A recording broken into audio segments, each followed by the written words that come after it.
Welcome back. I am Mrs. Varsha and you are with me in Saraswati coaching classes. We are discussing about the examples on exponent. Okay. In previous session we have discussed about many examples which we can solve with the help of laws. Okay. Now the next step of that, when you have given the example based on laws, in that at the place of index you have given any variable and we have to find the value of variable. In that case, how will be the examples asked to you, that we will see. Okay. So first you have given question, find x such that, आपको x की value find out करनी है. First example में दिया है 7/4 raised to the power of 3 multiplied by 7/4 is equal to 7/4 raised to the power of x minus 2.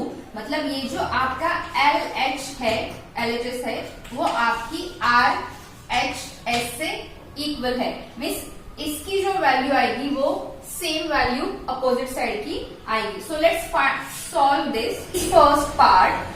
Okay, so see, here is 7/4, here is 7/4. Bases are common. Here is multiplication. Only their powers are different. So we can use this rule. So we can say that by using a upon b raised to power of m into a upon b raised to power of n is equal to a upon b m plus n. Okay, by using this rule. M plus n. So what will be answer? A upon b m plus n. A क्या है आपका 7, P क्या है 4. देखो ये compare करो इसके साथ. You can correlate this number with this number. Okay. M क्या है आपका -3 प्लस n क्या है आपका -5. Okay. So it will be equal to 7/4 raised to -3 plus -5. तो ये आएगा -3 -5.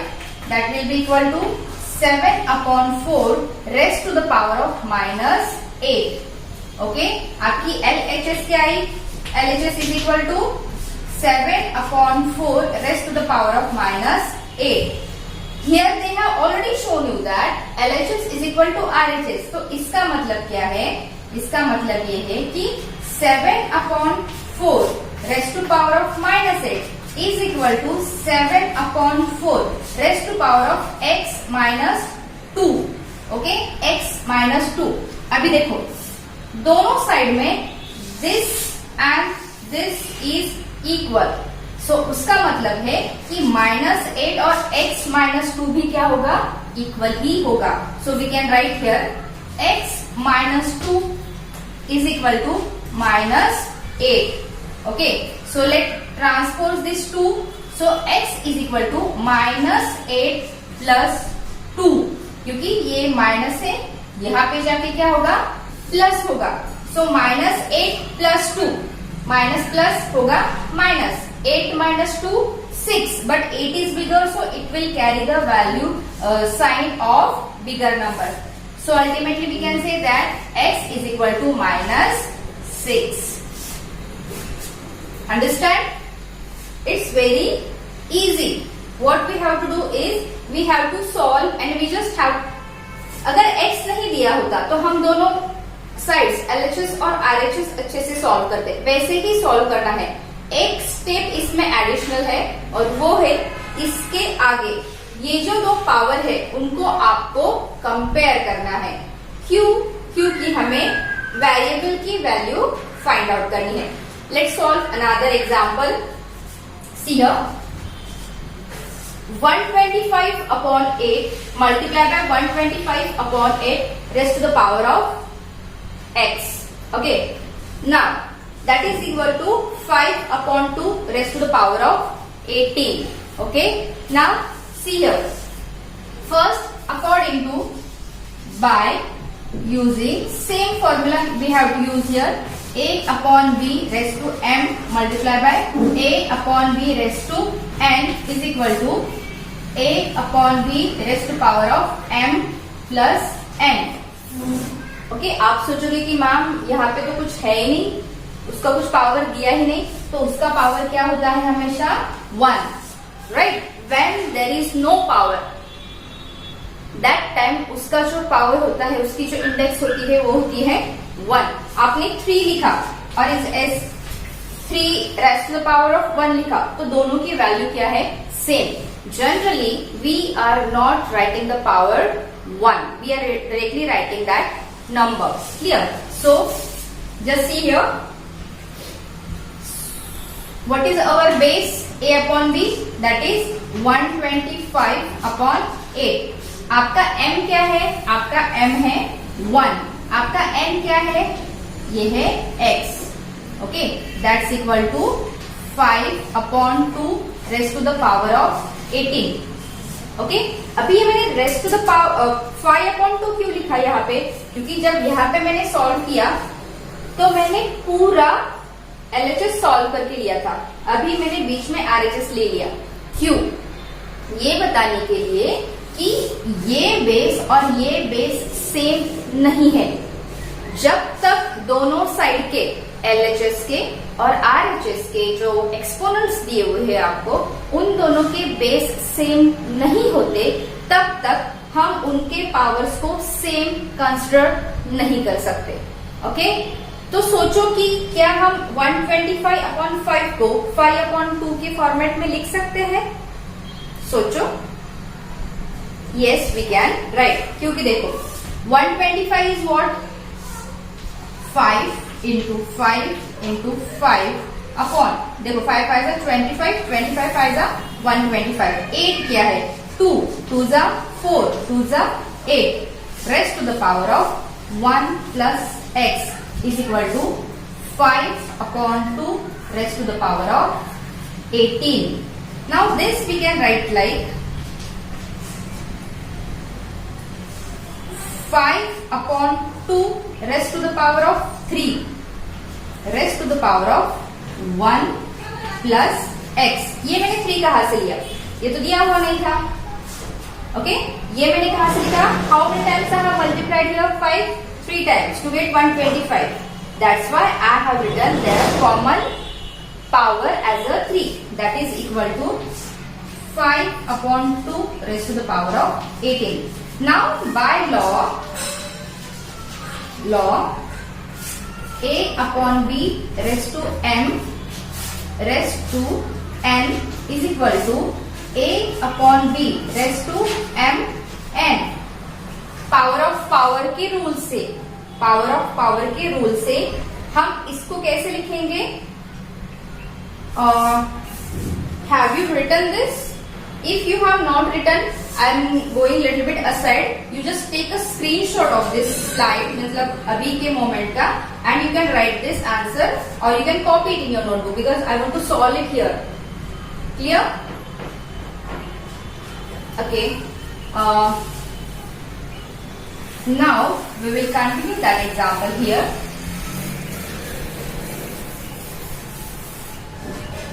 देखो, according to that law what we have to write? We have to write a upon b क्या है अपना, a upon b 5 upon 2 raised to the power of 3 multiplied by 1 plus x, that's equal to 5 upon 2 raised to the power of 18, right? So we will multiply 5 upon 2 raised to the power of 3 ones are 3 into x plus 3x is equal to 5 upon 2 raised to the power of 18. Okay, now we got same base at the both side of equal to sign. Now we can say that 3 plus 3x is equal to 18.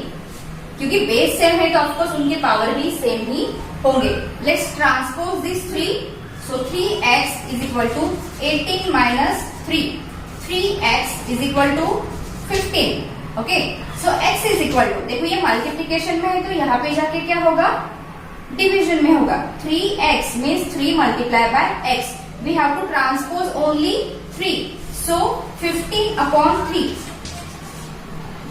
Now simplify, 3 1 जा 3, 3 5 जा 15, so x is equal to what, x is equal to 5. Every step you have to give the equal to sign, do not forget. ठीक है, so what was the answer? The answer was the value of x is 5. समझ में आया? लगता है कि ma'am यह पूरा कोड भर के एक एग्जाम्पल है, लेकिन देखो स्टेप बाय स्टेप देखो, I am explaining you again. It was first multiplication, पहले LHS कंसिडर करो। Okay, first just consider LHS, then you talk about RHS। LHS में हमने देखा कि दो बेस सेम है, उनके पावर अलग अलग है और वो मल्टीप्लीकेशन रिलेशन में है। एक्चुअली यहाँ पे पावर दिया ही नहीं था, इसका मतलब क्या था, उसका पावर 1। अभी वो मैंने क्यों लिया, because I want to convert them according to this law. So by using the law, a upon b raised to the power of m multiplied by a upon b raised to the power of n is equal to a upon b raised to the power of m plus n। ये rule आपको by heart करने हैं और आपको समझ में भी आना चाहिए। Where we have to use which rule? This thing I have explained you in the very beginning. So make a practice. So I have written that according to that rule, 125 upon 8 raised to the power of 1 plus x, that's equal to 5 upon 2 raised to the power of 18। आ गए? अभी हमें इन दोनों को equal करना है, लेकिन यहाँ का बेस और यहाँ का base both are different, so we have to make them same equal. तो कैसे करें? फिर सोचा कि इसके फैक्टर्स निकालते हैं। सो 125 के फैक्टर्स निकाले, 5 मल्टीप्लाई बाय 5 मल्टीप्लाई बाय 5, और 8 के भी निकाले, 2 मल्टीप्लाई बाय 2 मल्टीप्लाई बाय 2। सो ये नोटिस किया हमने कि इसको, इन दोनों को 5 upon 2 raised to the power of 3 के फॉर्म में लिख सकते हैं, क्योंकि ये भी 3 बार मल्टीप्लाइड है, ये भी 3 बार मल्टीप्लाइड है। ठीक है, सो हमने कैसे लिखा, 5 upon 3 raised to the power of 3, सिर्फ इसके लिए। उसका जो पावर था ये 1 प्लस एक्स, वो तो बाद में आएगा, that's equal to 5 upon 2 raised to the power of 18 as it is carry forward किया था हमने। अभी यहाँ पे भी एक पावर है, यहाँ पे भी एक पावर है, that indicates that you have to use the formula of power. Okay, जिसमें क्या करते हैं हम, बेस तो सेम लेते हैं लेकिन उनके दोनों की मल्टीप्लीकेशन, किन दोनों की, उनके जो दो पावर्स दिए हैं आपको, 2 या कितने भी दिए होंगे, उनकी क्या करनी है, एक दूसरे के साथ multiplication. So according to that what we have done, 5 upon 2 raise to the power of 3 multiply by 1 plus x. देखो ये 1 प्लस एक्स ऑलरेडी, और इनका आया हुआ power 3, that's equal to RHS as it is. Now 3 1 जा 3, 3 into x 3x, that's equal to 5 upon 2 raised to the power of 18। Okay, अभी base same है, so we have not thought about the base. Base के बारे में हमने नहीं सोचा, क्यों? क्योंकि हमें वैल्यू किसकी फाइंड आउट करनी है, x की। So what we have done, we have considered 3 plus 3x is equal to 18। ठीक है, इन दोनों को इक्वल कंसीडर करके x की वैल्यू निकाली। Now 3 plus 3x is equal to 18. Then we have transposed this 3. Okay, ये प्लस था यहाँ पे, तो यहाँ पे आके क्या होगा, माइनस। ठीक है, so 3x is equal to 15. What we have got, 3x is equal to 15. अभी इस 3 को भी ट्रांसपोज करना जरूरी है। It is in multiplication relation. So while it will go to the opposite side, it will go by division. So x is equal to 15 upon 3. When we simplified it, what we have got? We have got the value of x is equal to 5. Understand, students? Like this, in your textbook, many examples are also there. Solved examples are also there. So when you are practicing for this example, you please practice for the solved examples also. They are of different types. Okay, अलग-अलग type के हैं, तो आपको variation मिलेगा। मतलब ये जो concept है x की वैल्यू फाइंड करने की, उसकी अलग अलग एग्जाम्पल्स जब आप सॉल्व करोगे तो आपको ज्यादा प्रैक्टिस होने के बाद एकदम अच्छे से सॉल्व करके आएगा। Are you getting what I want? I just want you to do practice for this example, nothing else. ठीक है, so you write down this example in your notebook. Better you solve by your own. I'm always saying you that you write it down, और better है कि आप इसको खुद से solve करो। एक छोटा सा टॉपिक बचा है इस चैप्टर का, that I will explain you in the next session. Thank you.